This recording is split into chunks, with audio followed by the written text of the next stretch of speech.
So what kind of pastries are coming? Okay, so one of them, now just hear me out. Yeah. It's filled with cream cheese that is mixed with fruit. So it's like a God. it's like a purple Gross. cream cheese, and it's a Why do it's like people a keep putting cream cheese in stuff? Well, because it's in it's sushi. It's on the only proper place to put cream cheese is on bagels. I think cream cheese brownies are Cream cheese brownies? Yeah. No. So it's man. not. No. It's not on the. Shut up. Stop with It's the not on the. dessert cheese. You put it in the batter instead of like another dairy, like a butter, and it's just a richer. Why would and you it wanna adds remove because it butter makes from it the pastry? tangy. It makes it tangy in the brownie, and brownies are not complex enough from a box. What do you mean they're not And if you, complex they enough? taste like cardboard unless you add like dark chocolate That or is, I cream think, cheese. Maybe the worst take you've ever had. Brownies don't taste good. You say they taste like cardboard? When was the last time you made box brownies? You can't even eat gluten. Why are we having this conversation? I mean, that's a fair point. Movie versus movie. Movie versus movie. Movie versus movie. Movie versus movie. Okay, so I started with the easy one. The worst one is the other one, which is a puff pastry. It's called the fruit pastry on the website. This is a Vietnamese French bakery, by the way, called Tous les jours or Tous les jours or Tous les jours or Tous les jours. I don't speak French. It's so it's a puff pastry. Yeah. I think with some kind of like Danish cream in it. Okay. Normal What so is far. Danish You know, like cream? the custard that comes in a cheese Danish or something. But maybe it's creme So pat. it's cheese. It's a white substance. And then on top of that, are What does that mean? Nicholas, on top of that are grapes, Yeah. which I have not ever had on a pastry. Grapes on a pastry? Yeah. You made some bad decisions. That's not true. I've had them before and they're delicious. The thing I'm saddest about is the coconut bun that they say they don't make anymore. So let's just say for the record that they no longer make their coconut cream bread, but they do still make those two things. So that's where I'm at right now. I think both of us are going to have to be comfortable with putting the microphones a little further away from us because we are clipping like crazy. I'm already. sorry. I know. I'm going to put it Just back because on the... we're like, I got really excited to hold the mic, and then I got really agitated about baking. Yeah, that's all right. So, Okay, we're restarted. how are my levels? Your levels, you were clipping a bit. Now Yeah, well, I think we're going to be doing better now. I'm a clippy kind of gal. I get very passionate. I'm sorry, passionate.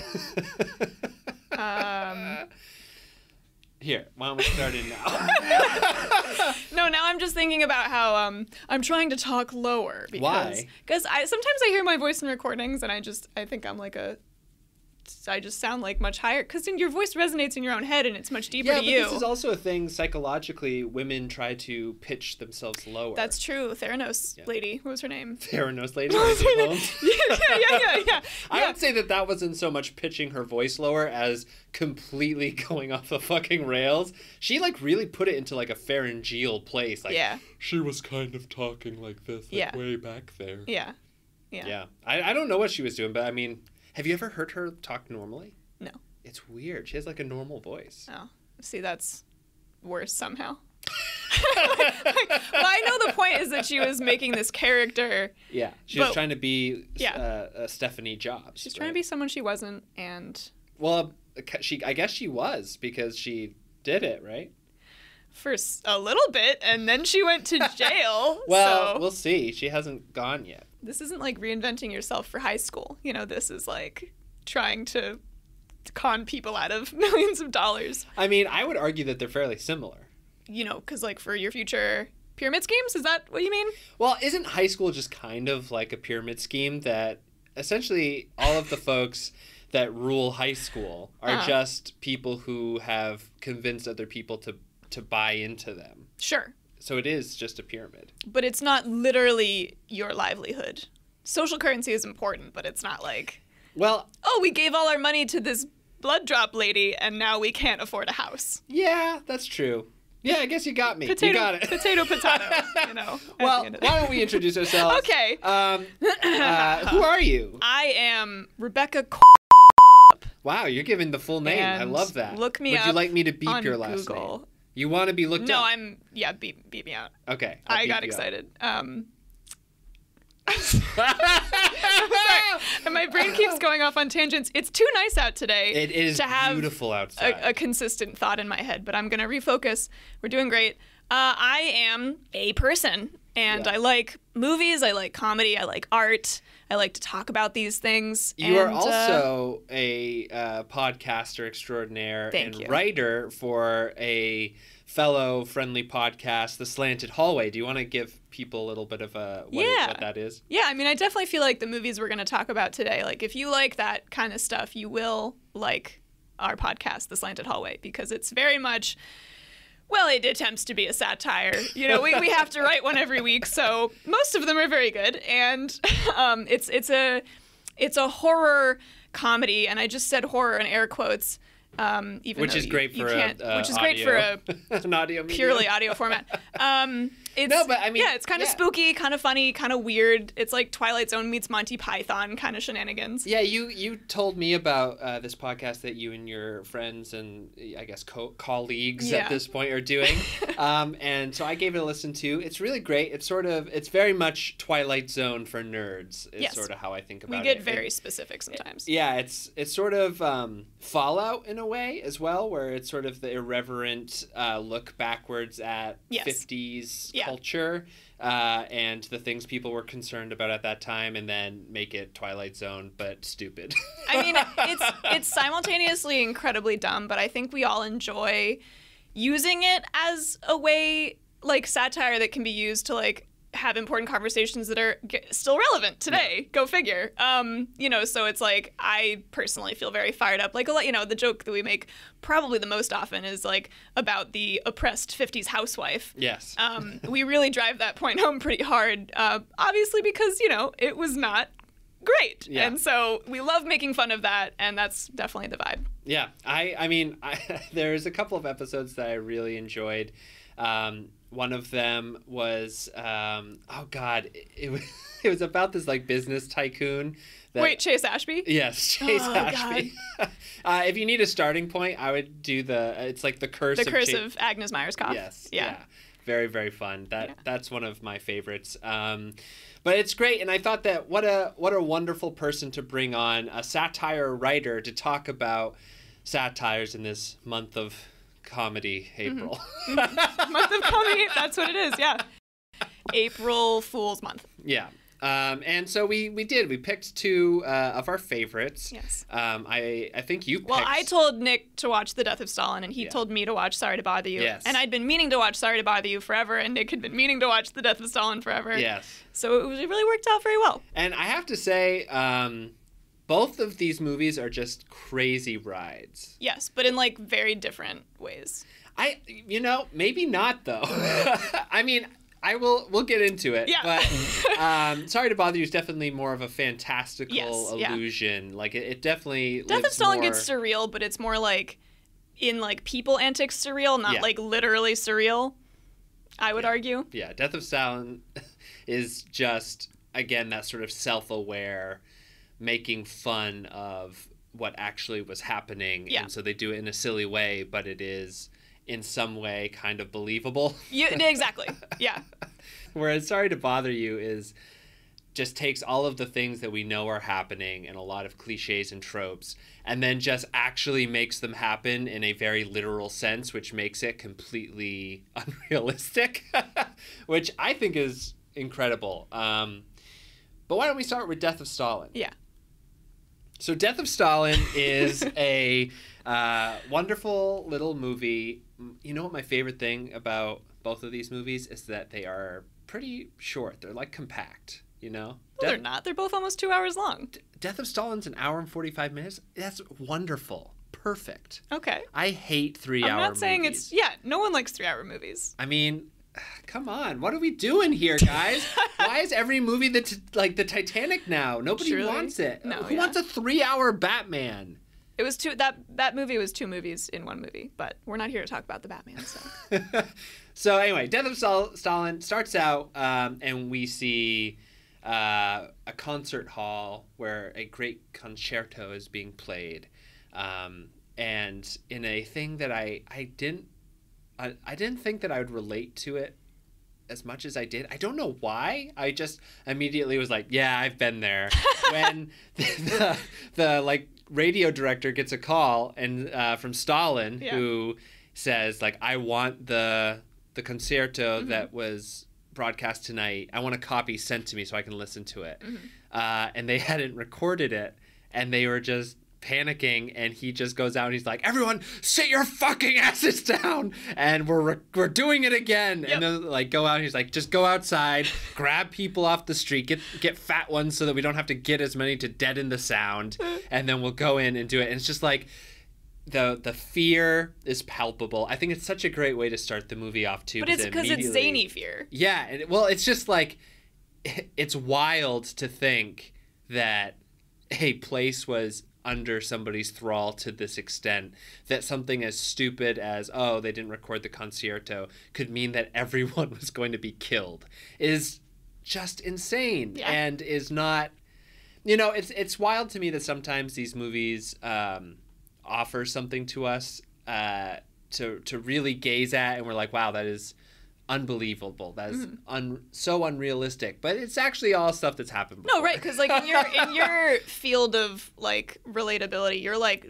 nothing could make me like, after I'd already been at a concert for 3 hours, I'm going home. There are very, very few things in this world that would cause me to stay there a minute longer, let alone for 3 more hours for the same concert. And it's like, I mean, that's a very good way to like drive home the point of like, you can understand how scared you'd have to be for like this to be the version of reality that is just what's happening. Yeah, and in a way it's funny because the way that this movie pulls off the surreal tone is not in a way that it like distances itself from reality, but instead I would say that it zooms in on reality so much, where there are times when, like later in the movie, there's a moment where they're trying to find doctors, and they have imprisoned all of the doctors in Moscow that are good, and so they're just trying to find any doctor after that, and they find like this old man who's a retired doctor, and he's like walking his dog in the park, and then he sees a van pull up, and he just starts like jogging away because he knows that it's somebody, but he's an old man. Not enough to like look like he's running, but like he is trying to get away. He's just trying to get the fuck away,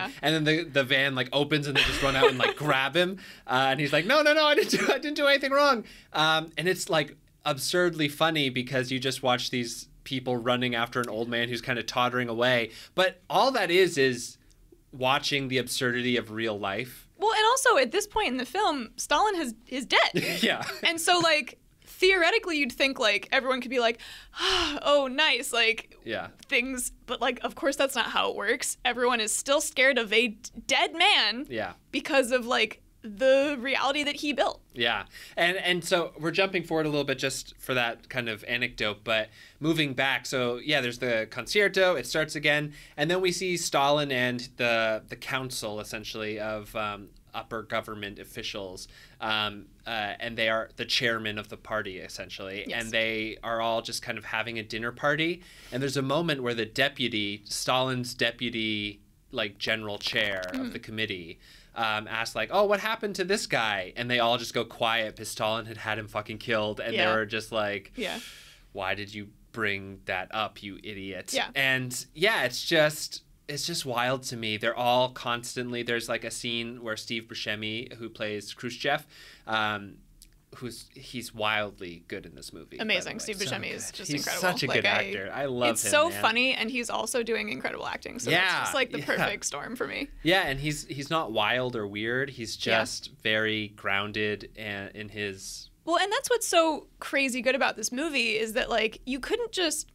Like, if you just made a movie about all the atrocities committed by Stalin, like, it wouldn't drive home the point, I think, as hard as a comedy would. Because, like, truly, the things that were done were so horrible that you, like, have no choice but to view them through the lens of comedy. Otherwise, there's just no way that you're gonna get there. Yeah, because it's like that Stalin quote that, like, 10 deaths is a tragedy, but 10 million deaths is a statistic. Like, it just flattens it out You gotta zoom in and like, dig into the absurdities of it. Yeah, and throughout all of this opening sequence, you're just constantly being pointed out to you that all of these men are just head over heels doing whatever it takes to stay on the good side of Stalin, trying to make him laugh. Like Steve Buscemi's character goes home to his wife and he's just listing off all the stories and jokes he made. That is actually maybe my favorite part of the movie. Yeah. Because like not only the stories and jokes, but like he needs to remember what he said to him so that he like has a record of like he doesn't like overstep or like lie or like say anything, you know, out of his like box that he's created of like the dynamic that he's built, his safety net. Yeah. So like, and he's like, his wife is helping him.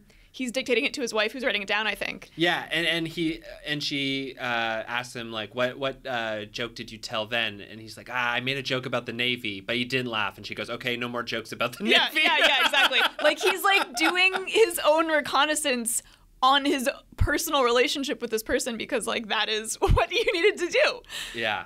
And they have this whole evening where they're just having dinner and then they watch a John Wayne movie, which is funny and just kind of ironic. Bizarre. And like they're all bored because they've seen it 100 times as Stalin just like stands out in the hallway and yells at somebody. Yep. And then like in the background of all of this, Beria, who is essentially the head of the secret police, has been getting Stalin to sign off on all of his new lists of people that are going to be killed, and delivers that. And it's kind of intercut with people just being pulled out of their homes and shot. And you see like a son give up his dad and all of these people who are trying to escape but being caught by the secret police. And then it just cuts back to these people kind of laughing and having dinner. And then it cuts to like the concert that they realize they don't have a conductor because the conductor gets so scared that the room is bugged because he said that like Stalin won't be able to tell the difference between that concert and this concert. And then the pianist who's refusing to go on is like, how dare you say that about Stalin? And he gets so panicked that he passes out and just brains himself on a fire extinguisher. So they have to find the nearest conductor to like have the symphony go ahead.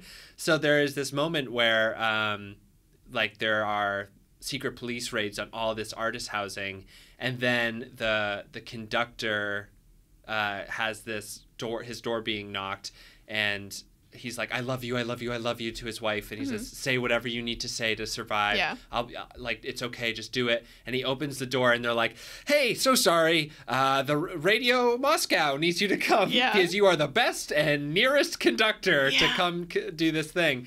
And it's an incredibly successful contrast of tones. Because like, yes, it is, and then the separation is like intensely a power classism dynamic. Like you have like this insulated view that is absurd and comedic and silly and weird, and then they cut immediately to like, it's still funny, but like it drives home the point further because you see the results of this absurdity, these little things, these little decisions that are made, and how they crinkle back.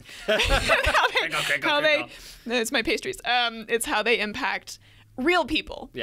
And like very successfully to me making the point that like their view of the individual and of a regular person is like so nothing. Like they are just living this life that is so far away from what these people are dealing with. They treat people as so insignificant. It is, I think that's where the absurdity of the film comes out, that this little game that the 5 or 6 of them are playing with each other to try to jockey for political positioning within this council, like they all treat each other as human beings, people to be like feared and hated and laughed with and like actual people. And then everyone else below them, they just are constantly dehumanizing. From I mean, and examples are given throughout the entire movie. I mean, Beria, like very shortly after he goes to, or he's at the dinner, he goes and just starts torturing and interrogating people. And he, when Stalin dies, somebody comes in to like talk to him and tell him that Stalin is sick. And Beria has just been like punching the shit out of this prisoner. And the guard's like, I can't really tell you here. And Beria's like, what are you talking about? His ears are full of blood. He's not gonna like. It doesn't matter what he thinks. and it's like so wild. But and like that's one example. But another one is just that they have the guards that are standing outside of Stalin's quarters when everything happens.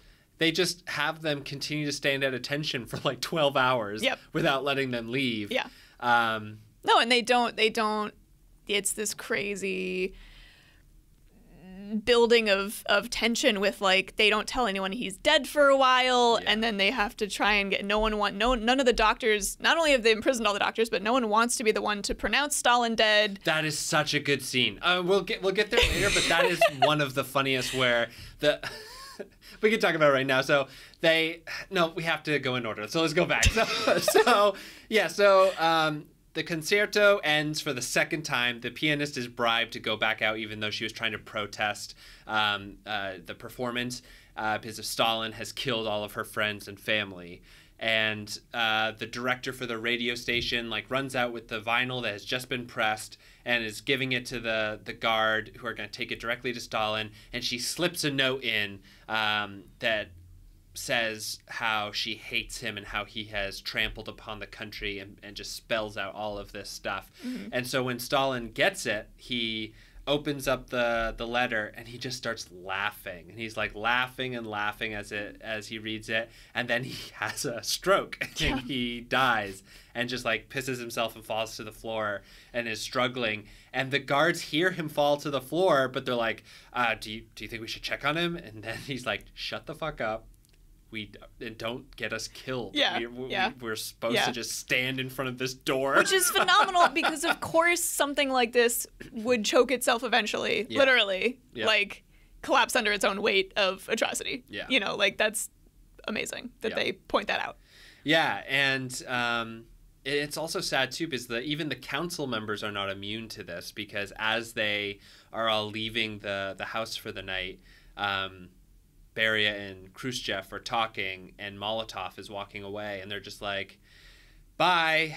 And then Beria's like, forever. He's on the list. He's going to be killed. It would be less expensive if he just drove into a ravine. Yeah. It's just so ridiculous how constant that...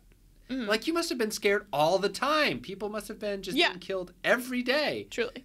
It's just so scary. No, I don't know how you live like that. I don't know how that... Well, we see how people live like that. They live because they make these, absurd games to play with each other. Yeah. And it's wild. Okay, so he's dead, right? And... then they... Who finds him? I forget. The maid. Oh, my God, that's right. The maid goes in to give him breakfast, and she's like, oh, my God! And then Beria is the first to know, and he, runs there. And the maid's like, are you going to call a doctor? And he's like, yeah, I mean, maybe. We'll see. And then she's like, no, I think we should call a doctor. He's not dead yet. And he's like, yep, maybe. Well, when the council gets here. And she says again, call a doctor. And he's like, I am the doctor. Just get out. They have to wait for the council to assemble. And then they each have to make their show of... grief or panic. They all have to dive over his body and be like, oh God, oh no. And it's all such a facade. It's so weird. As they all arrive, they're all like, oh, Stalin. But he's peed himself. So whenever they kneel down next to him, they're like, oh, Jesus. I'm getting peed on me. Yeah. They're getting piss all over themselves. And so they're just like, no, oh God, no, ew. And they go to the other side of him. And then they all have to vote on who is whether they should call a doctor or not.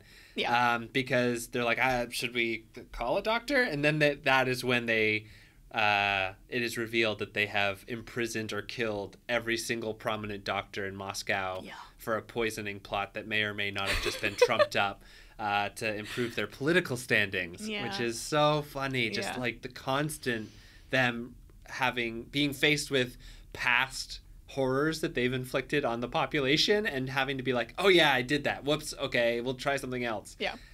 It's wild. Yeah. It's wild. And that's when they go out and they're trying to, get all the doctors. And there's that great scene with the old doctor being brought in by secret police.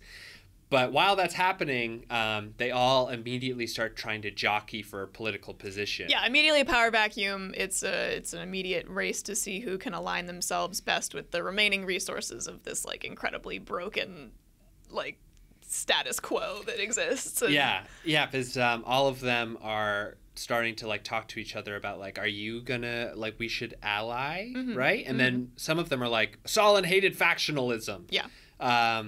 But immediately it's clear that all of the two main competitors, which is Khrushchev and Beria, are trying to conglomerate power underneath them so that they can wield it and become the next ruler of the Soviet Union. God, this movie's wild. It is buck wild. They also they paint Khrushchev to be Steve Buscemi to be this hapless kind of almost kindly underling, and it's really fascinating to just how everything plays out and how he transforms and how he changes as a person, and where the cards lay at the end of the movie is just I mean, 'cause now I'm getting way ahead of myself, but there's this moment at the end where you're like, oh my God. Yeah, that's the thing, is that the whole movie, it sets up Beria as the obvious villain, because he is raping girls, and he is the secret police ruler, so he's just torturing and killing people constantly throughout the entire movie. He's just ordering the deaths of countless people without any hesitation or qualm. And it's so strange because, like you said, Steve Buscemi's character Khrushchev is sort of set up as he's liberal, he's a reformer, he seems like he's kind of a good guy, and he's funny. She's trying to do the best by Stalin's daughters, right? He wants to take care of them. Well, just one of them, just and then the son who's right. Crazy. Great. God, what a great character too. The drunken when that actually might be my favorite scene of the movie, when they inform the family, and they have to go get Stalin's drunken son, who is in the military, but when we find him, he's trying to train a new hockey team for Russia because he accidentally killed the previous national hockey team by making them take off in an ice storm, and they're all dead. It's just, and he's out on the ice being go there, hit that, do this, and just completely useless. Yeah. Oh God, what a great introduction to that character. But like you said, the Khrushchev is sort of going to people and saying, hey, Beria is trying to gain power and he's going to kill you eventually. You have to be careful. And he says to Stalin's daughter, and kind of through her to his son, saying, if you stick with me, I'll make sure nothing happens to you. No harm will come to you. Which is also funny because then she's like, harm? Why are you saying harm? Yeah. What harm? She freaks out. Yeah, he's no, calm down. I shouldn't And say she's harm. Why should we be scared of harm? He's like, no, forget I said anything. No, I misspoke. And it just continually happens. It's also weird because everyone is playing with each other at the same time, so it becomes this bizarre overlapping 4D chess that everyone's playing. Yeah.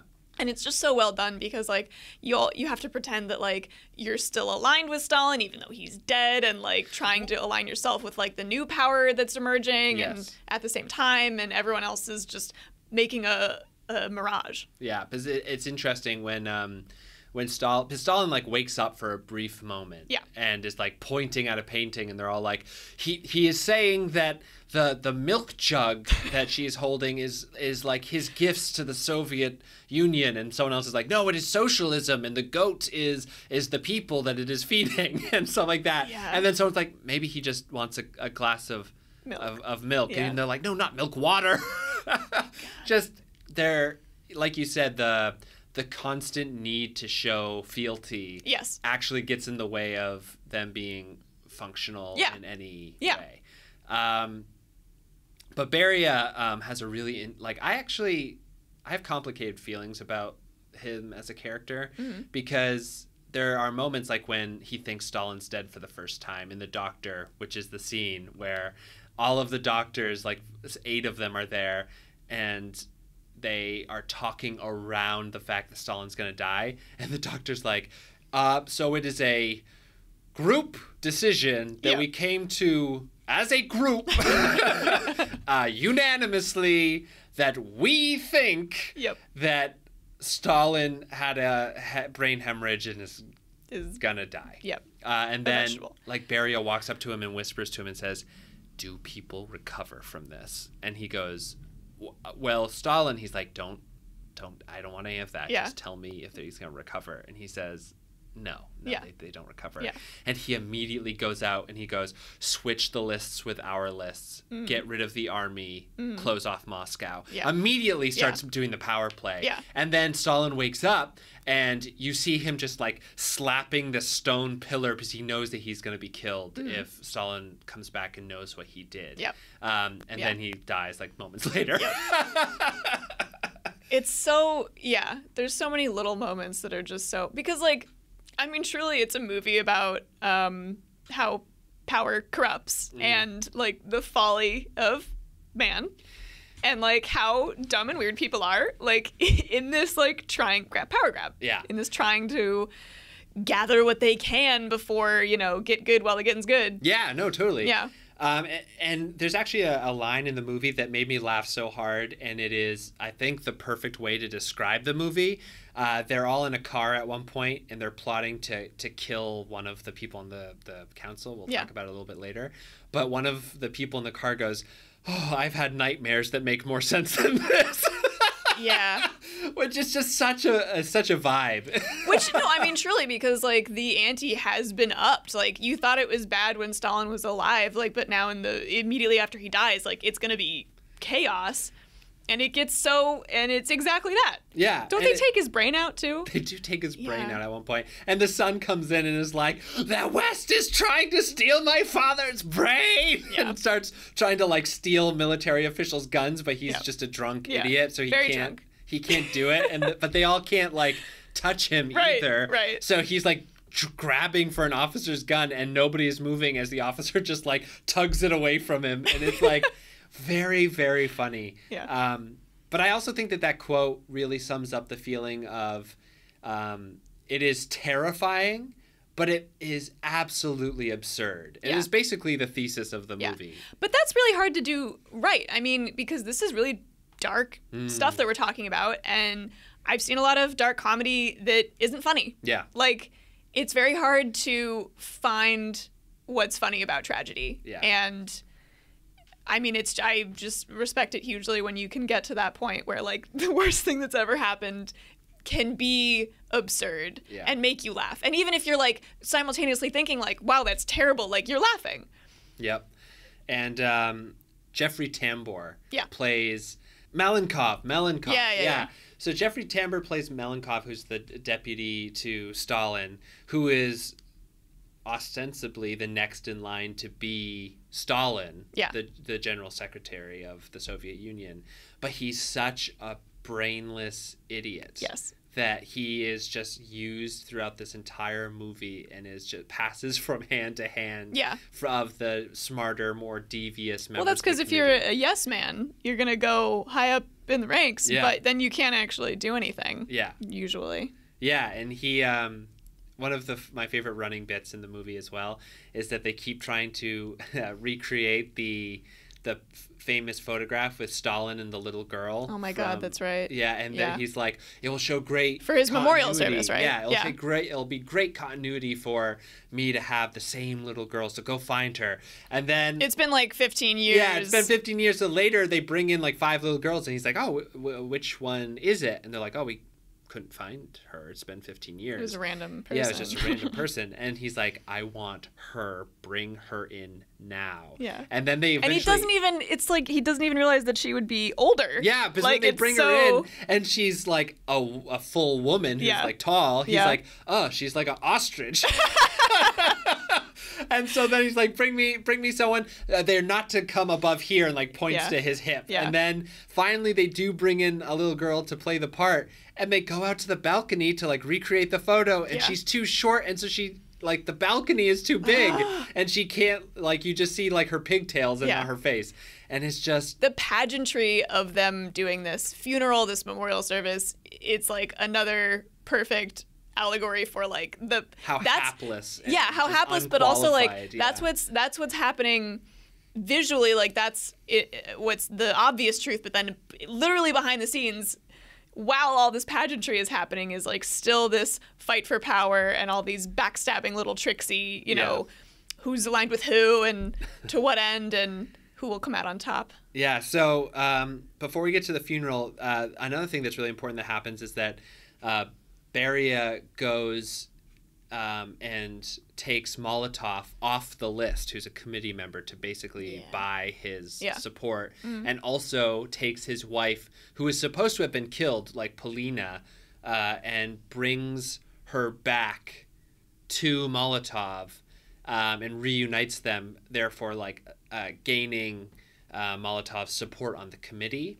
But that's also such an interesting scene, because during all of this, like the stopping of all of the killings and the releasing of some political prisoners, you see the effects of like what people have had to do and how it has affected the family. Like earlier you saw a son give up his father so that he could survive and his mother could survive. And then the father comes home. And like, how do you deal with the reality of that? And there's just like a scene where they're looking at each other, and Molotov is talking to Beria, and Beria's like, your wife Polina, and he's like, parasite of the state, terrible, traitor. And he's like, well, maybe she was malused and was accused of something she didn't do. And he's like, no, she was definitely a traitor. Because if he says that, no, my wife was innocent all along, just like I said, he's thinking in his head like, no, this is a trick. He's trying to trip me up. And then, but he's trying to get him to admit that his wife is fine so that he can be like, yes, right, as we knew, and here she is. And then like she walks into the room as he's saying like, she's a scum of the earth, and then they see each other and he's like, oh my god. And they don't, it's just so wild. But so Khrushchev and Beria continue their sort of chess game, trying to gain control of the committee. Beria closes off Moscow to anybody coming in, and they assign Khrushchev to make the funeral arrangements, where all of this kind of pageantry comes in, which is just ridiculous and shows the kind of stupidity of everybody in the room. So the pageantry of the funeral is just absolutely ridiculous. And then the best character in the entire movie shows up, who is the general with all of the medals. No, and like Jason Isaacs is just like, and he's just hot, right? Like he's so hot. He has a scar on his face. He has 1 billion medals taped to his chest, and he just like walks in and he's like, "What's up, you pussies?" or whatever. He's just like completely domineers everything, because he's the leader of the Red fucking Army, and he just thinks all of them are idiots, which they are. But he is also a huge idiot. No, it's an orchestra of idiocy. It's beautiful. And so they go through this whole thing where they're standing in front of the body. All the visitors are coming in, and the bishops come in of the church, which Soviets didn't like the church, and so Molotov is like, why the fuck are these guys here? And Beria has continued his reforms to try to consolidate popular support under him. But this turns some on the council against him, and Steve Buscemi is able to start consolidating some power of his own. And the general kind of comes up to him in a side hallway and says, if you want to kill Beria, I'm totally down for it. Like, it has to be tomorrow when all of the army's in town. But I won't do it if anyone on the council says no. And so then Khrushchev's like, okay, totally. I'll figure it out. Like they're setting up a lunch date. And then he goes to all the other members, and they're all kind of okay with it. And then he goes to Molotov, and he's like, and this is when the dog, like they're in the back of the car making the ball squeak so that the dog barks so that no like listening devices can be used. And he's like, we have to kill fucking Beria, but I'm not going to do it if a single person on the council says no. And then Steve Buscemi's like, oh shit, because Melenkov is completely under Beria's thumb. And so as like a puppet ruler. And so then it's like, oh shit. And he goes to Melenkov as they're like literally hoisting Stalin's body in a coffin to bring down to lie at state. And he's trying to convince him. He's like, absolutely not. Yeah. And so then the general comes up to him and is like, are we ready to go? Are we ready to do this? And he's like, yeah, absolutely. Everyone agrees. And he just decides to start the coup. Yeah. And right before all this happened, because Steve Buscemi or Khrushchev started up all the trains, like 1,500 people were shot coming into Moscow by the secret police because they all wanted to see Stalin's body. Yep. Something Alice said, which I was like, wow, this is a really good point. She was like, why does anybody want to see Stalin's body if he's so horrible? And I was like, this happens all the time. Yeah. It's wild because you see the true believers on the bottom that are, celebrating like the work of this man who's oppressed them so horribly, and then you see all the people on top who are using and cynical of the thing that they're doing. Yeah, I mean, it's like, yeah, you could say it's true believers. I guess there is definitely a portion of the people that fully bought into the propaganda and loved Stalin and all of that, but like I think a lot of people also, like, if your neighbor was like, hey, you're going to the funeral, right? Yeah. I think a lot of people might be like, I loved my beloved leader. I will be going to the funeral to pay my respects because I am, of course, a stout believer in the Soviet Union, yada, yada, yada, et cetera, et cetera. So, it's one of those complicated things where it's like the truth is very hard to pin down when, like, you don't know which version of the truth will get you into trouble at any given time. So, like, trying to navigate that, I don't know how you stay sane. Yeah. But we see, as you said, the mechanisms of like the coping strategies and all of the absurdity that entails. Yeah, and you see, and like I think the only reason why it works is because none of them are good. Like Beria has a moment before the body's being brought down where he just points his finger at all of the members on the council, and he's like, I have papers on all of you. Yeah. You did this. You did this. You think you're better than me? Yeah. You all committed these crimes too. And he goes, and I have stuff on all of you, and walks away. And then Melenkov's like, yeah, all of you. And he's like, and then the rest of them are like, no, all of us, like all of you. And he's like, no, all of you. It goes on for so very long. Yeah, and it's wonderful. It's so absurd. But yeah, no, so it's the punchy uppiest movie. Like they all suck. Yeah, really. Well, this is the thing that, because we're getting into it now, the actual coup happens, and they read Beria his, trial, in quotes.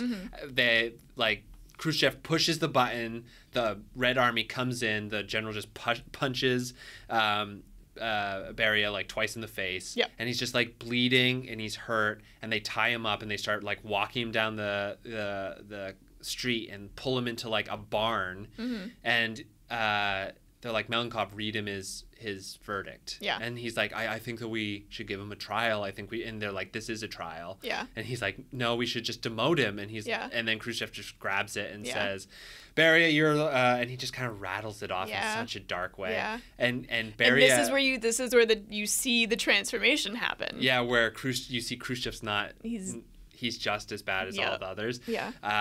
Where he sort of is going through the list being like, yeah, you're a foreign spy, you are working to undermine the Soviet Union, and you've raped 467 people. Yeah. And starts like listing them off. And then they all start being like, oh, you're a terrible person. And Beria is like screaming at them. But then and he goes, and I sentence you to death. And then he just starts crying. Yeah. And they just grab him and they're like, okay, go shoot him outside. And they're dragging him out, and just a gun goes off and just unceremoniously kills him and shoots him in the head. And this whole section, because then they just throw gasoline on his body and light him on fire. This is weirdly the least absurd part of the movie. And it made me like very sick to my stomach. Yes. Yeah. And that's why it's so incredibly effective. Yeah. Like this is where this cold reality sets in. Yeah. Because even though Beria is a disgusting human being and like historically is awful and in the movie is like a loathsome person, it's still really horrifying. Yes. Like your humanity is like it just hurts when, and especially because it is a kind of betrayal in that like they make you like Khrushchev, they make you kind of like want him to win, and then he does win and you're like, oh yeah, right. this is just still gross. Yeah. And also Beria has, like, in a weird way, I don't know if the movie's meaning to do this, but he does, and it shows him do horrible things. Like, it kind of shows him lock up a woman because he wants to have sex with her and, like, make really awful jokes about it.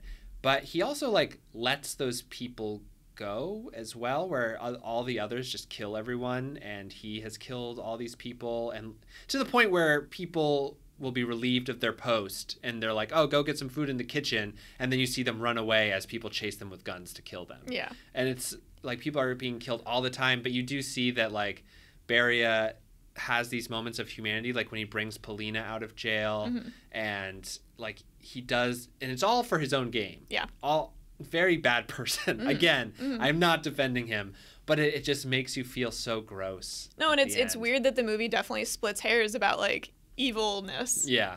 Like, yeah, you could just, yes, all of these men are terrible, absolutely irredeemably terrible, but, like, then it does split hairs about, like, who's more terrible in what moment and why. Yeah. And I think that's really an interesting kind of discussion of human morality. Yeah, and because it is sort of an option, like,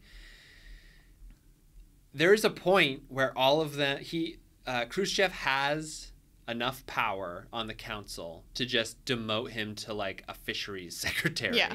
And it's, like, said very Yeah. clearly in the movie, and he still chooses to kill Beria because he's like, if we don't kill him now, we are just going to be waiting for him to kill us. Which is kind of true. I mean, it's weird. Like, you can't, in this situation, like, you can't be a moral person. You can't do the right thing. Yeah. It's not how any of this works. Yeah. Which is just hard to think about, because you'd like to think, oh, like, a good person could, you know, make real change or whatever. And I don't know, I guess that's a pretty bleak view of things. But, like, at this time, yes, that is what was happening. And still today, like, this is very relevant to what's going on. Like, and I think the biggest thing that it makes you remember is, like, first and foremost, Russia's own people are hurt by this. Yeah. Like, yes, they're shitty to the rest of the world, and that's terrible. But, like, there's a lot of people in Russia who are also suffering, and this movie illustrates, like, how people have had to deal with that for a very long time.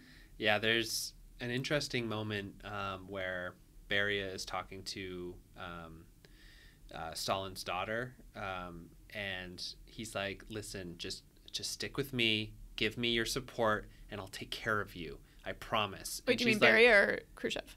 No, Beria says this to her. Oh, right. And she's like, everyone's saying this to me. Why should I believe you? And he's like, because I'm telling you right now that they're all gonna fucking kill you. Yeah. And I am saying that I won't kill you if you support me. Right. And she's like, whoa. And then at the end of the movie, because Steve Buscemi, Khrushchev has throughout the whole movie been like, I'm going to take care of you. I'm not going to let you get hurt. I'm going to take care of you. Yeah. At the very end, he gives her a plane ticket and says, I'm exiling you to Vienna. Yeah. You can never come back. Yeah. And then she's like, okay, well, at least let me bring my brother. Yeah. And Khrushchev says, absolutely not. Yeah. He's an idiot. Yeah. And people die when stories don't start to fit. Yeah. So we have to keep an eye on him and make sure he doesn't say anything stupid. Right. And she's like, he's just mentally ill. He's just unwell. And he's like, I don't care. Yeah. He's staying with us. Yeah. You're leaving. Yeah. And she looks at him and goes, I never thought this would come from you. Yeah. And then she exactly, leaves which forever. is how we, the viewer, feel in that moment. I mean, it's like, crazy because you're like, yeah. And it's not even that bad compared to, like, everything else that's happened. Like, that's the gets craziest off part. Really well. That is the best it could have gone, to be honest. Yeah, what a weird, like, the movie is crazy in that I've never had such a visceral, like, sick feeling in, it is sort of in a way where in, like, torture porn horror movies where like Saw or whatever, like, I feel kind of gross because it's just gore and all of that, and I don't do well with it. This was like a more of an emotional sickness at the end where I was just like, oh God. And it ends with Khrushchev having consolidated power, immediately takes all the power away from everybody else, like pushes them down in the ranks, and then consolidates power, becomes the premier of the Soviet Union, and you see him listening to a concerto, and so it's like full circle from Yeah. the beginning. Yeah. They're back doing the same thing, and then this other person is staring at him because he's the next in line and Yeah. is going to try to kill Khrushchev. Right. And I mean, in terms of history, which is not my strong suit, and what credentials do we have to be dissecting movies anyway? But it's like, you know, he was a better ruler than Stalin, Sure. I think. But it's very much one of those things like, yeah, damn, like history do just be repeating itself. Like, Yeah. it's, you know, it's frustrating. I mean, but I like that this movie frustrates you in the right way, where you like, yeah, we can't let this be the thing, right? More movie versus movie after this. You know, sometimes when I'm just about to, I don't know, compare two movies, I think to myself, what could I own? What could I spend money on that would make me truly, deeply happy?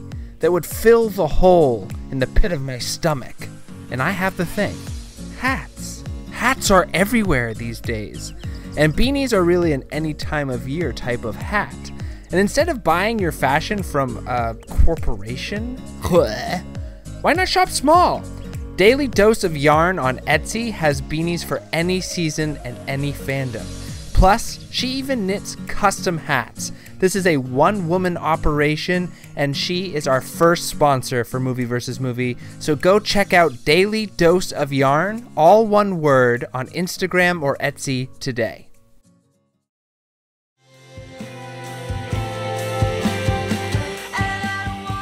Like what you're hearing?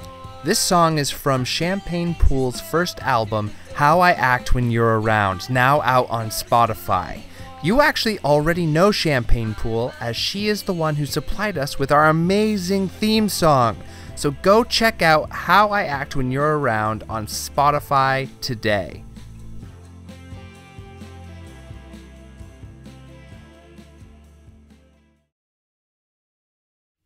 So let's pop on over to our other movie. Yes.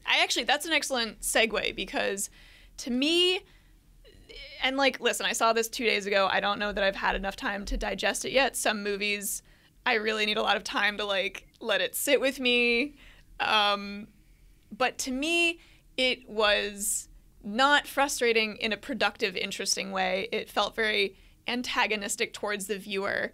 And I often struggle with movies that are very like, you know, screw you and everything you believe in. And it like pokes fun at everything in a way that I don't think is productive. And, you know, yeah, I guess if the point is that it's just trying to be absurd for the sake of absurdity, and I don't think it's being absurd for the sake of absurdity. But that's exactly, and I don't think so either, and that is why it's frustrating, because like it could have had, and this is just my perspective, as like this is the reason I write satire, is because like ideally I do believe in the power of art to change hearts and minds and affect change and all that. And so it's like I want to feel empowered by this kind of dark satire. Yeah. And I did not feel empowered. I felt sick and upset and like bleak, and you know, maybe I just need to take my time and like digest it a little bit more. But it felt very counterproductive. I so disagree, because I think that this movie is it's a protest movie. It is a protest literally movie. to get you fired up, to be like, let's go break some shit. But then it like undoes itself in so many ways throughout the film. It like undoes its own protest, and it says all these things will not work. You know, listen, I don't know. Within the capitalist system, it won't work. But anyway, let's start with a quick synopsis of like, what is this movie? Let's start from the top. Sure, yeah. Well, it starts with Cassius Green, Yes. who is with his girlfriend, Detroit. Yep. And they are snuggling in bed, and it's very sweet. Except for, you know, she kind of dismisses his fears about, you know, what does life mean and all that. And so it's like, but, you know, it's like, they're like hanging out. It's nice. It's the morning. And then the garage door that is the door to their house opens accidentally, and you realize that they are living in a garage. Yeah, his uncle's literally, garage, yeah. like an unconverted garage space. And, you know, the first act of the movie, I would say, is really driving home, like illustrating the pressures of poverty and just like really, you know, because then he has to go to work and right, you find out that his uncle is his landlord who yells at him from the window about being 4 weeks behind on rent. Yeah. And he's like, you know, listen, and he makes a really good point. He's like, it's people like you that like take our money. And he's like, I'm literally your uncle, my guy. Yeah. And like you realize that he's going to lose his house. Yeah. And so it's like this, like, listen, at this stage, I'm very on board with the movie. And it's funny, and this exchange is definitely illustrates like the pressures that everyone feels, you know, of I guess capitalism, absolutely. And, you know, he goes to work and he buys like 37 cents worth of gas to get to work, and his car is, you know, smoking and all this stuff. It's not even. I'm completely doing this wrong. What? The movie did not open on the bed scene. It did. opened on his interview. Oh yeah. Yeah, I'm getting ahead of myself. He's in this interview and he's saying, yes, I was employee of the month at this place. I have this trophy from high school. And he's like, you know, super engaged with it. And the interviewer calls him on his bullshit. And he's like, yeah, except I worked at that bank from these years and you've never worked there. And he's like, oh my God. But then he's like, but what this shows me, he's like, did you steal those? And he said, no, I made them. And he's like, well, this shows me that you have initiative and that you can read. And he says, so you're hired. And he's, you know. It's for a telemarketing position. Yeah, it's for a telemarketing position. And he's super excited. He needs a job. Yeah. And so, but it's interesting, and like I'm especially interested in the way that they paint the light colors in these scenes, because like the manager's office is like this golden yellow glow and the telemarketer floor is like this blue color. Yeah. And so it's like very definitive lines are being drawn between like power levels and the warm, class structure. Yeah, the warm office and like the really cold and lifeless floor. Yeah. But so he gets the job, and then, you know, it cuts to him with his girlfriend, and then so he's going to work, and he's having a hard time with it. The movie is really nicely cut together, and then it starts to get more surreal because he realizes, well, when he puts his headphones on and like makes a call, he like literally in the movie he like pops into their life and he's like talking to them in like the same scene, like the actors are next to each other. He like rattles through their ceiling and it's like this lady in her kitchen and she's like, my husband's in the hospital, we don't have any money. And he's like flipping through his pamphlet, the script that they're supposed to think, like stick to the script, that's what they keep saying. And it zooms in on this rule, like, find a point to make a sale. And he's like, oh, well, it's interesting you say that because we have textbooks on how to stay healthy. Yeah, and it's all just like encyclopedias and like textbooks and completely kind of useless material for the people's actual problems in their lives. And I think that like that's the first thing that I thought was really great, is that you just see how meaningless the job is. Yes. Truly. Like, he's adding no value. No, I mean, to he literally says lives. it. He's like, I feel like I'm just, you know, it's there's no point and I'm not doing a good job even. And like, yeah, these people like don't need what I'm selling them. But he needs money, obviously, to be alive, etc. And so it's very disheartening, and like he starts to make friends with like some of the telemarketing people, including Donald Glover, who's there, right? Sorry, not Donald. Yeah, Danny Glover. Sorry. Yes, yeah. Well, so first, I mean, they do this scene where he goes out to drinks with his new friends. Yeah, and, what a great scene. Walking Dead guy wants to start. I don't remember what's his name. Yeah, he wants to start a union. Yeah, and so he's like, listen, I can't talk to you about it here. So they like go out to drinks, and it's. He's like not, Cassius is not like a willing, he's not very fired up about the union, right? Like he's like, he still wants to work within, because like, I mean, his name is Cash, like Cash is green. Yeah, his main goal at the start of the movie is just make enough money that all of these problems go away. Yeah. Oh God, and there's the great scene where like they have this like company meeting. Yeah. And you know, the reason the guy came up to him about the union is because he said, like, yeah, can you, like, pay us more money? Because it's only commission. Yeah. So it's, like, literally tied to, like, your productivity and all that. And, you know, it's a hard way to make it, especially in like a terrible when job you're not like selling this. anything that's worth anything. Oh my God, but it's genius. Like this lady, this like awful lady, she's like, we're all a family. We are all a team. And there's like this dynamic, this energy, this synergy. Yeah. It is one of the funniest things. Like, I loved that scene. It's terrible. Yeah. It makes you like gag in your mouth a little bit because it's like we've all felt that way when you like your job is shitty. Yes. And you know your manager is like, but it's okay because we're here for each other. And it's like that is not actually what the problem is, you know. And at first, like, Cash is struggling, and then Danny Glover teaches him how to use his white voice, which is essentially a voice that allows him to make these sales like crazy. And he's voiced by Patton Oswalt, pivotal right? scene. Or, no. The guy upstairs is Patton Oswalt. Yeah, it's Danny is David Cross. No, I thought Cassius was David Cross. Yeah. Who's Danny Glover? I don't know. Yeah, but so they all have like white comedians as their voices, and it's not even dubbed well. Like that's what's so funny about it is it's literally just issuing like another. Well, that's the thing voice. is that literally it doesn't, like you said, it's not dubbed well. The voice does not fit. It does not fit in the scene. It's like them very much manufacturing it. It doesn't feel real. It doesn't feel natural. Yeah. And the movie, through the editing, makes that very clear. Yeah. That this is them essentially code switching. And it's like a fun, uncomfortable. It's fun, comfortable.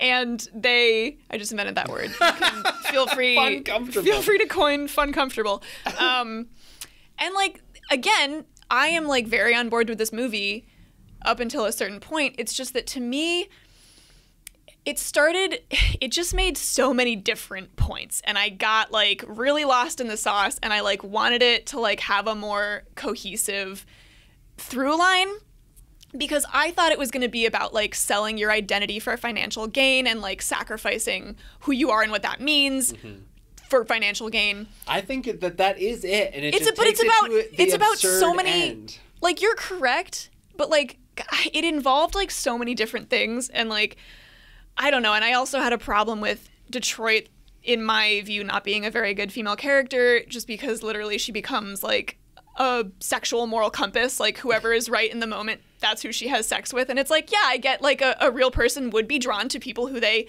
morally align with, and like that's fine and all. But like, I don't know. It just didn't feel like a real person necessarily.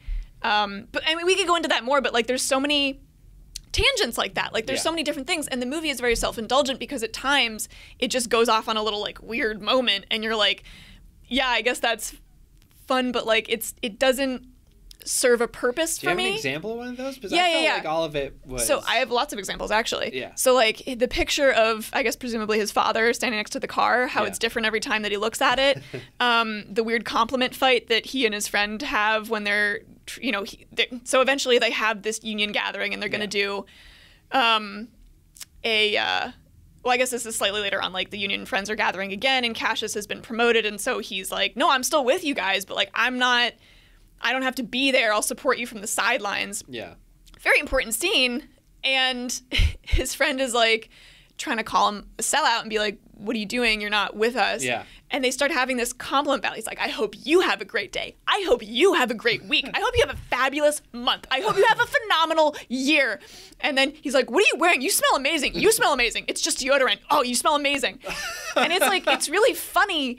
But again, like it's like, is it making this point about like masculinity, and like it all wraps into discussion about race and economics, and like literally Detroit's art show tries to like combine a lot of these ideas. Yeah. But it's just like so many things at once, and I get that they're all irrevocably linked, but it wasn't like clear or punchy for me. It was just frustrating. In that specific example of the compliment fight, I think that it was showing a couple things. First, it was showing how this is pitting two people who are friends against each other. Yeah. And it's also showing like how within a system you're expected to act a certain way, and Cash is part of that system now. And so sorta is like the organizer and everyone else who's within the company. And so when they're having this fight, they're doing it within the bounds of sort of this corporate structure. Yeah. Like this is how they are made to express their disdain towards each other. Right. Which, I mean, how many times at like a job have you had something similar happen? Best regards. Yeah, as per my previous email. Yeah, I think that's what it's kind of showing, but it's also showing how firmly steeped and trapped they are within the system that they are being oppressed by, that they can't even have like a real disagreement and just say what the real thing was, which is Cash saying, like, I support what you guys do, but I'm doing really well now. Well, you know, because he gets promoted, he goes up the elevator to like the big sales department where he meets a comical villain with an eye patch and like a scar and he's like, we're only doing the white voices up here. Like, completely remove your identity and who you are, leave that below. You're now one of us, and the way that you stay at this rank is by doing this, which is like a really, I thought, profound racial and economic statement about what it takes to actually get up into the top tiers of like a capitalist system. It means I wish that everyone had had a fake voice on that floor because like there were women, they could have showed them having like man voices, you know. It felt like a little thread of something that was never fully brought to fruition. Yeah. And like, I guess this movie was just like a very open-ended discussion, and that's okay, but like I wanted to feel empowered. I wanted to feel fired up, and it just ended up, to me, it just felt like it kept saying, like, nothing you do matters. Everything is meaningless. He literally opens the movie by saying, like, what if nothing we do has any meaning at all and we're all going to blow up one day anyway? And it, like, kept weirdly, like, returning to that. Like, the absurdism only served to underscore the fact that, like, it's like, it's all fake and nothing matters. But that's the thing, is that, like, it's all fake. None of this matters. None of us are meaningful. Because within the system, we aren't. Sure. Because if you take it all away, all of the things that happen that push Cash to feel that way or to act in a way that is contrary to his belief is a systemic pressure that's put on him. It's unclear what he does believe, though, because, like, I think that's he is the stand-in for a lot of us as the audience members, because I mean, how many times have we, you know, gotten a better position at a company, or moved from, you know, a hourly to a salaried wage, or, you know, even just got a position where we didn't, like, as long as we upheld the company line, that we don't have to work as hard as like somebody else. Like, that is what he's dealing with, and it strips the ability to hold yourself true, because you are literally, your options are between where he has at the beginning, which is almost on the streets, like in life-threatening danger of like being unable to function within society, and he starts getting offered little bits of like perks of conforming, and he gets trapped between himself and the conforming, and but it's his goal from the beginning to do better for himself. Like, he just wants to be comfortable. He just wants to do something that matters at all. Yeah. And like, it's a telemarketing job, but he literally says, like, I feel like I'm good at something for once, because there's this scene where he starts, like, he uses the white voice and he starts like making all these sales, and he's doing really well, and he's like nailing it, and he's super hype about it, and he's like high-fiving everyone. And then they, you know, the union orchestrates this like 20-minute call phones down, you know, strike essentially during the like high call time of the day. And, you know, he's like participating, but then they bring him into the manager's office, you know, and he makes a big show of being like, you know, fuck you, like, you can't do this, like, pay us more, like, fuck whatever the media company is called. But then they're like, no, we're promoting you. And he's like, oh, really? Yeah. And it's like, I get that is what he is driven to, and of course that's what... No, but that's I think that's so perfect. But it is such a great struggle. Like, it is the moral struggle that we face every day. Yeah. Because, like, at any company in the world, any job, if everyone just all agreed to, like, be like, no, I'm not going to do this. Yeah. And we demand that you pay us a real wage. Mm-hmm. And people didn't break the line, then it would actually work, which is sort of Boots's, they promote him to like take the sting out of this resistance. Yeah. And then I guess, I know I'm skipping around a lot, but like my other problem is that like I didn't feel that he really grew or changed as a character, because it's like, in that moment? no, throughout the whole movie. Yeah. Because like the line that he has to go to finally, like, he doesn't go through an internal like, maybe this isn't so good. He literally comes up against a line that is so absurdly, incontrovertibly like no one ever alive in any reality would be okay with this. I said okay really weird. No one would be okay with this. Yeah. That line was always going to be there for him. That was always his line, and it's so fucking high. Yeah. Like, none of the bad shit that he was doing to his friends. That's the thing, man. That's the thing. But he doesn't grow or change. He doesn't feel differently about it. He just came up against something that was finally always going to be too much for him. Yeah, I think that the movie, by putting it at such an absurdly high place, it's obviously a metaphor, and also, you know, just it is totally insane. We'll talk about how crazy Armie Hammer is. Oh my god! And this is before we learned that he's a cannibal, yeah, so it just made it better that I watched it. Now watching it back, you're like, oh my god, this is Armie. He's just who he is. Yeah, he's not acting right now. But no, we get to this place where I think that, man, it's just. So the line that we're talking about is that he figures out that he's at this party. So he gets promoted and he goes up to this special floor, and it's so fancy, and like he gets this private office with this smushy, like, gorgeous white armchair, and it's like has his own iPad and his own TV, and it's, you know, it's nice. And he starts doing really well. Like, he makes this huge sale on his first call, and like Armie Hammer, we like missed the biggest part. So in this reality, like, they're literally selling slaves in this world. It's called like Worry Free, and it's this company where you like sign your entire life over, and they give you 3 hots and a cot, as Danny Glover says, but they just own you, and you work for them forever, and like are provided for, I guess. But it's like slavery. It's modern day slavery. Which, dude, like, WeWork did this. Yeah. WeWork was like, hey, we'll like let you live here. Yeah. You'll be able to live here. You won't have to pay rent, and we're gonna give you a wage, and you're gonna be just at work all the time. You'll be so excited. We're changing the world. Yeah. And it's fucking this, man. It's weird. This is like it's all absurd, but it's not out of the question, man. This is all within the realm of possibility. It is out of the question. It is out of the question. Like, that's where I'm like, yes, some of this is a very good metaphor and like definitely drawing attention to things that like absolutely are happening, and then like some of it is absolutely not. Like what? Like when they turn people into horse people, and they, oh my god. So you made me reveal the thing. I don't know, people have seen it. Doesn't matter. People have seen. So right, so Armie Hammer is the CEO of this slavery company. Yes. And one of the biggest things that the high level of the telemarketing job does is like coordinating the sale of modern day slave labor to productions across the world, cell phone companies and things like that. Yep.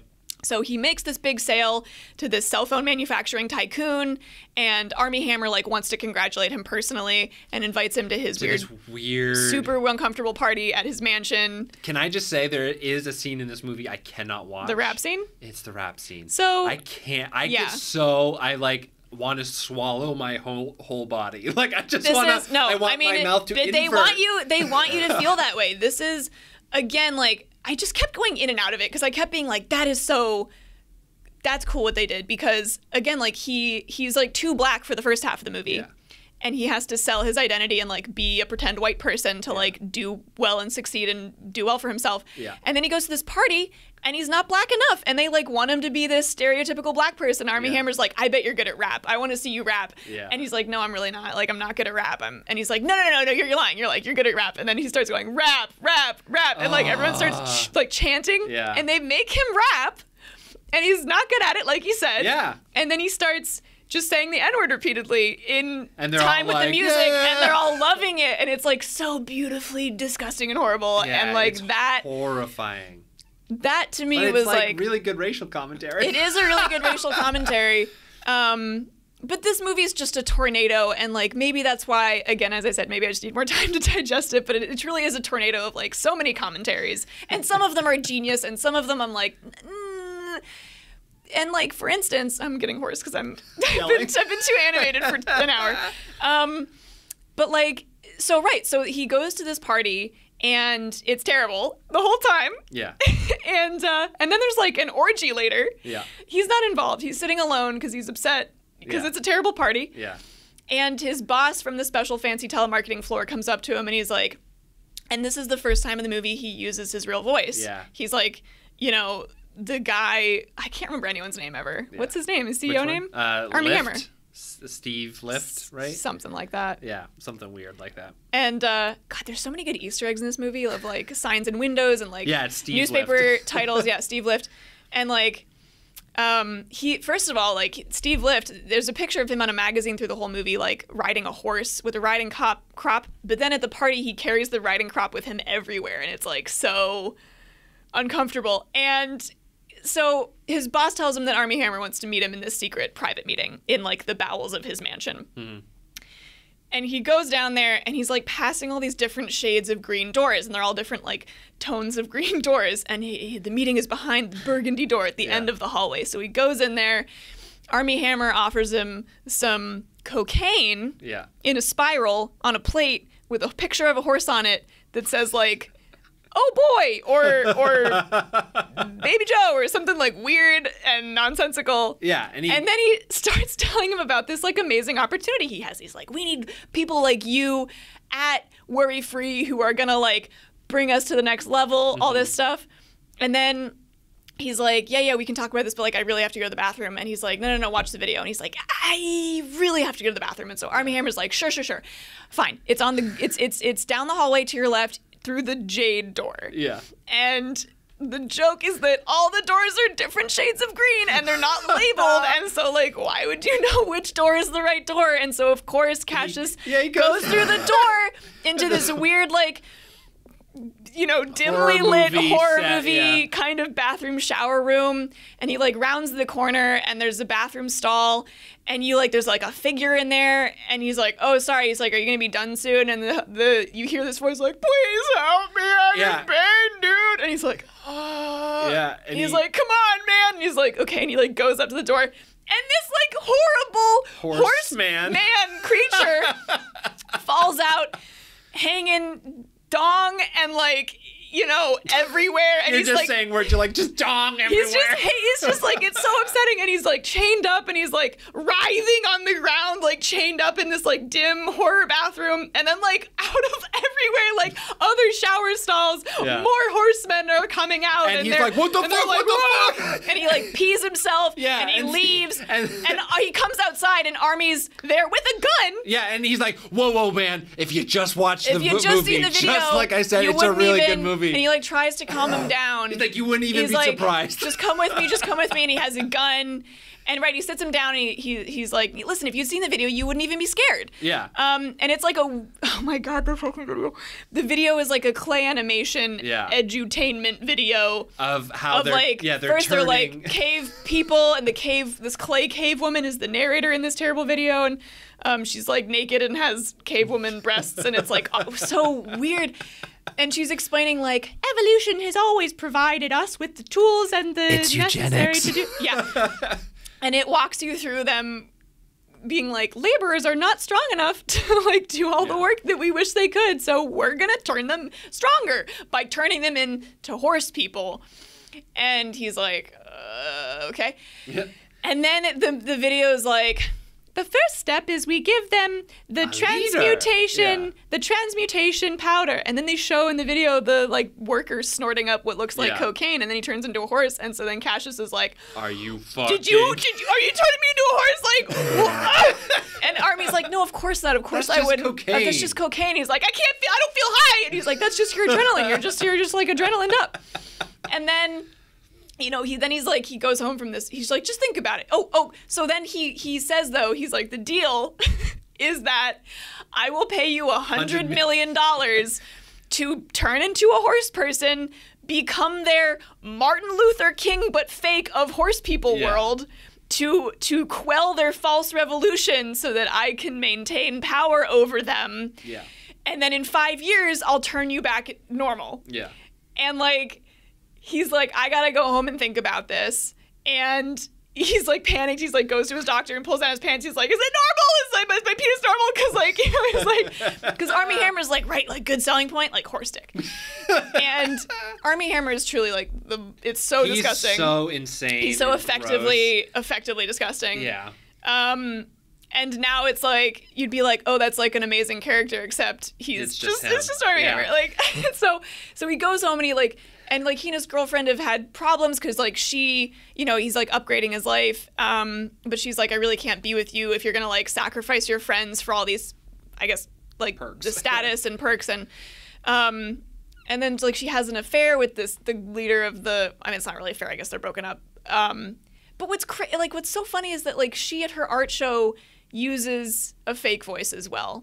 Mm-hmm. You know? Well, I think, but that's what the thing is that she is also forced to code switch to sell her pieces to the rich white people that come to the show. Yeah. So it's like, it's not saying anyone's like, no, basically but, Boots, the creators, like, hey, we all do this. It's interesting. And it sucks. I guess the reason it's frustrating is because the movie goes back on itself repeatedly. Yeah. It goes forward and it goes back and it goes forward and it goes back. And I'm not used to that. Definitely in movies. There's ambiguity. There's no like clear lines because they're all struggling in the system because it is oppressing them all. So even when they're like, hey, let's burn down this fucking whole thing, they're still part of the system in a way. Yeah. But yeah, so he refuses the offer to become a horseman. He runs away. He says, I'll think about it. And he has the recording of the horse person that he accidentally took on his phone. And so he like goes on to the... Whoa, wait, he doesn't know about that right away. I actually want to bring up, before we get there really quick, something really interesting is that like while he is a character with agency, he like doesn't actively make that many choices in the film. Yeah. Like he's kind of being like pulled along by like, you know, the need to survive and the need to, you know, do these things, and these things happen to him, and like the really like the first choice that he makes is to tell the truth about the horse thing, and he tries to call a newspaper and sounds crazy obviously and is immediately ridiculed for it. Yeah. I would also make the argument that he makes choices throughout the whole thing, but the choices that he makes throughout the whole thing up to a point is inaction. Yes. And it just so he becomes part of the problem. Right. And like, I mean, this is right. This is where he finally breaks the mold. But again, it's like what I don't know. I guess to me it would be more interesting if it was self-motivated, but obviously it's an absurd movie, and so of course they had to go really, really far with it. And of course, like, no one takes him seriously at this point anyway, because he was crossing the picket line to get into work, and he got beamed by a Coke can by this lady who then sold, like, they hired her, the Coke can company hired her to, like, be in their ads. And so it's this other weird commentary on, like, American media and, like, conglomerate media. There's only 3 channels on the TV. Yeah. So it's, like, your messaging is very limited. And also it's showing that, like, even people who are activists, who are self-proclaimed radicals, who are throwing bricks, you know, like they sell out too. Yeah. And it is the movie is very but that's what's frustrating is because like that it's literally a really frustrating dynamic. So and I think that is the point, is that he's like, isn't this really fucking frustrating? Yeah. The movie is a means to radicalize. Like, it is a radicalization pipeline all condensed down into an hour and a half or 2 hours or whatever it is. Yeah. And I get that it's supposed to make you upset, and it did. Yeah. Maybe so many separate things about it made me upset. But then he goes on the most popular TV show. He goes on the top. Oh my God, that's right. So he's like, how can I get my message out there? And like he patches things up with his fiance, I guess, because now he gets it. He has been awakened. Yeah. And he there's this show called like Get the Shit Kicked Out of You. I got the shit kicked out of me. And you have to go on and be like beaten up. They just literally for entertainment. Beat you. Yeah, and everyone just laughs and everyone loves it. There's so many things in this movie about all the different ways to sell yourself as a commodity. Yeah. Which is definitely very interesting. And very like Marxian. Yeah. I mean, so he goes on the show and to be like, Marxian, you're gonna play my clip, right? Oh, because he lost his phone at the mansion, and it turns out it recorded the horse people being terrible and Armie Hammer being like, y'all better stop. I'm going to literally turn you into glue. Yeah. Which is He's hilarious. Like, I'm going to kill all you motherfuckers. Yeah. And so like he's like, you're gonna play my clip, right? And she's the hostess is like, yeah, but after you gotta get beaten up first, you know, that's what the people come to see. And like, and then they beat him up, and then she's like, and now you gotta go in the shit tank, which I guess is literally a tank filled with poop because you know he comes out like covered in poop, and he's like, you're gonna play my clip, and he's like very traumatized, you know, he's like, you're gonna play my clip now, right?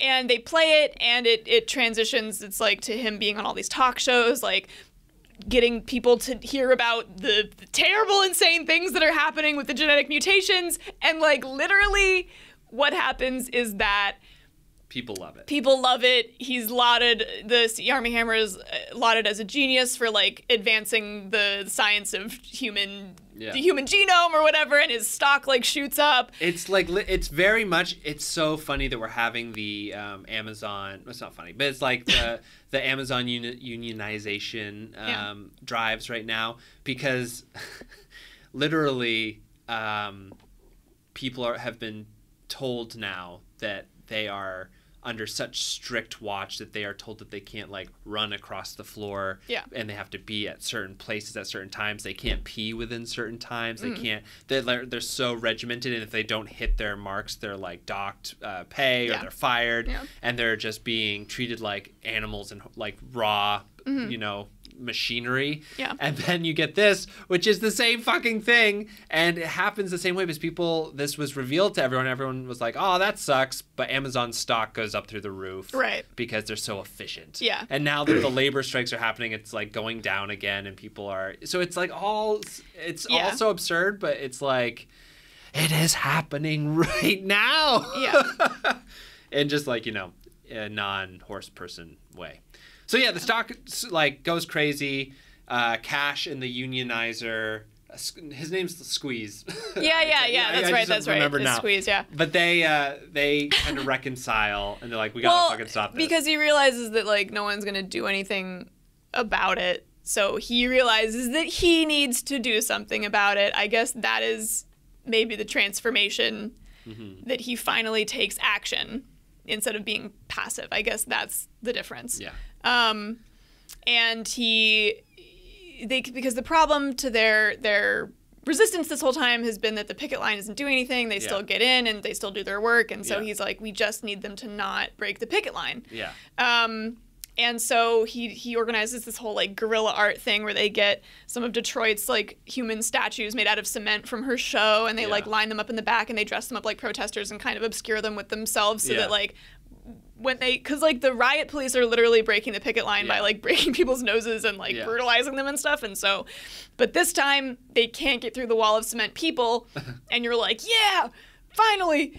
And then they just like another van pulls up like full of like riottier police with like more smoke bombs, and it's like insane, and like, you know, it starts getting really crazy and like rubber bullet stuff. And so like, you know, Detroit's like over here, and like they all kind of like go behind a dumpster to like get away and not be harmed, obviously.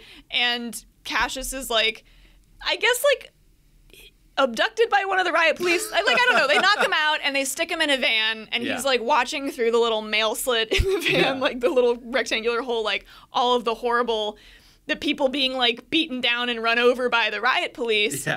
And then he starts to see like his like backup plan, I guess, this whole time was to release the horse people.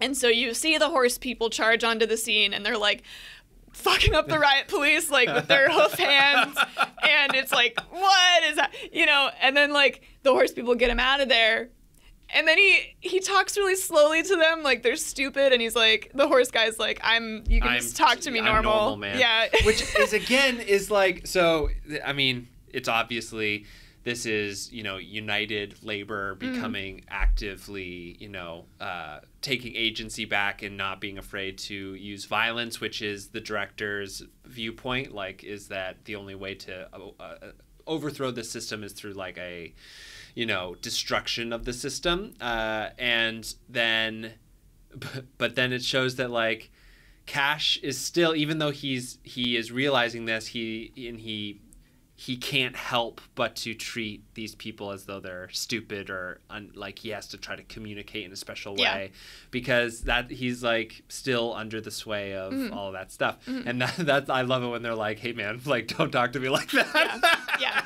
Yeah.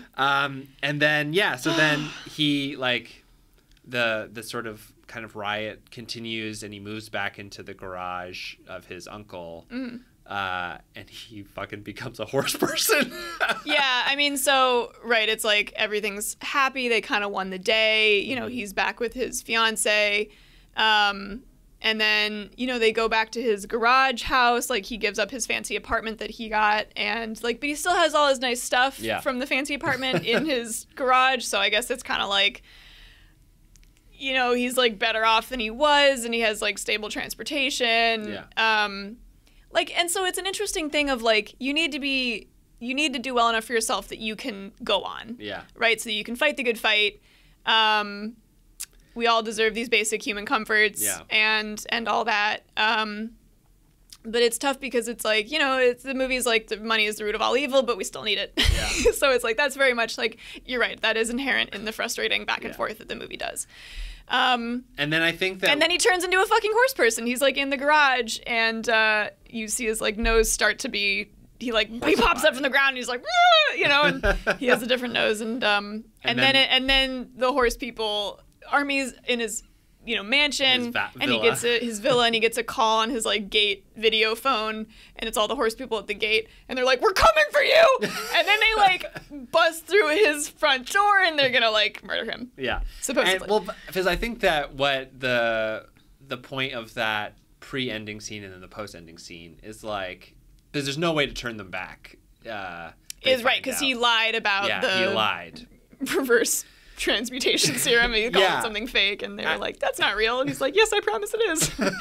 And it's definitely not. But then the thing is that him and Detroit kind of are able to remove themselves from the struggle.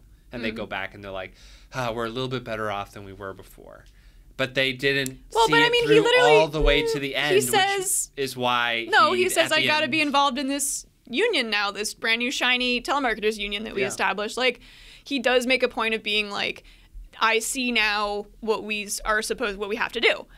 And so, right, and then the movie ends, and then there's some credits, and then the horse people getting after Armie Hammer happens. Yeah, well, I think that this is how I interpreted it, was that the director was saying, like, hey, he's not going far enough. He's still under the thrall of this system. He is turned into a horse person. He is basically devalued into just his labor. And then at the end, I think, is also his sort of vision of like, hey, you have to keep going, and like this is how we do it, is by finally overthrowing the bourgeoisie. It's sort of just like all Marxist. It absolutely is. But it's like, I mean, I think it's tough for me to sort out, like, what's the thesis of this movie if I had to synthesize it into one thing. And I think it's very much like, where is the line for you?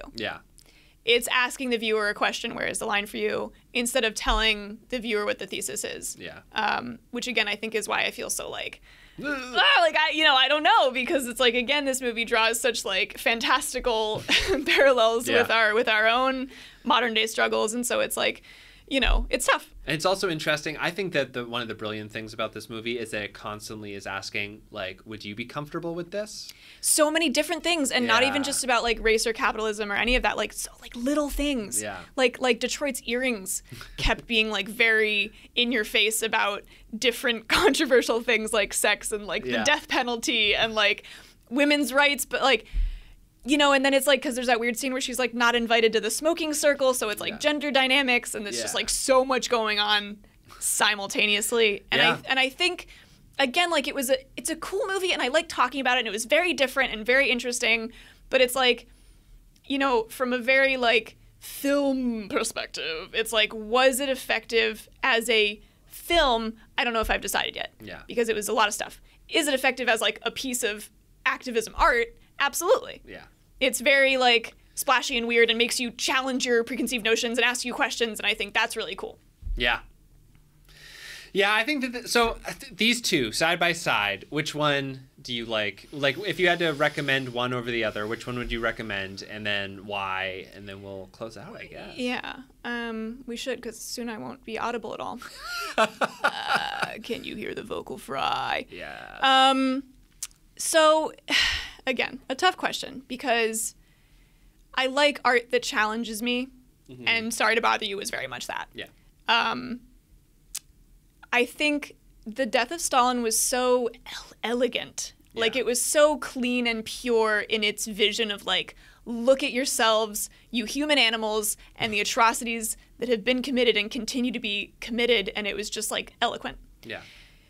And Sorry to Bother You is, like, kind of the antithesis. Like, it's the same thing, but, like, in the opposite way. Like, it's splashy and weird and gross and, like, colorful, and, like, it's just, you know, it's harder to... I need to mull over it for, like, a week. It's you know, I should have watched it 2 weeks ago and, like, had more time. I literally, like, I talked to my partner about it for, like, an hour and a half as soon as the movie finished, and then I talked to my coworkers about it, like, at work, and I'm, like, talking to everyone I know about this movie. And the Death of Stalin, I guess I didn't feel compelled to do that as much as I love that movie. And so I guess, like, buyer's choice. Like, if you want to be challenged and weirded out, like, Sorry to Bother You is definitely the pick. But if you want to, like, have a study on, like, the dark sides of human folly, like, Death of Stalin's your pick. Yeah. I think that Sorry to Bother You is a much more thrilling ride. Like, it is sort of, like you said, it's like, what? Well, it's also like a because the other roller one's a historical... You kind of it's know. It's a farce, though. Like, it is also completely batshit crazy in, like, a very mannered way. But Death of Stalin made my heart sick a little bit, I think, in a way. This movie, Sorry to Bother You, made my stomach sick. I was okay with that. I thought that Sorry to Bother You was so, like, in your face and not pulling any punches, and neither was Death of Stalin, but it was more subtle.